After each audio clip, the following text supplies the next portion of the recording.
Sahyadri digital, आवाज सामान्य जनतेचा।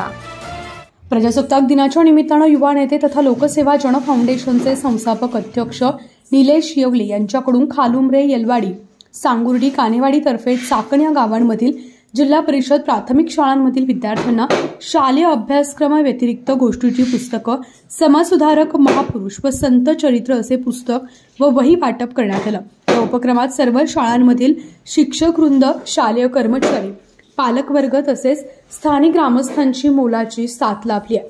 यावेळी भास्करजी तुळवे, गणेश बोत्रे, विशाल तुळवे, दिलीप बोत्रे, संदीप बोत्रे, रणजित गाडे, सागर गाडे, जीवन बोत्रे, उर्मिला गायकवाड, नितीन गाडे, पांडुरंग येवले, संदीप येवले, निखिल येवले, विशाल येवले, भानुदास पवार, प्रतीक येवले, श्रावण येवले यांच्यासह निलेश येवले मित्रमंडळाचे कार्यकर्ते आणि ग्रामस्थ मोठ्या संख्येने उपस्थित होते।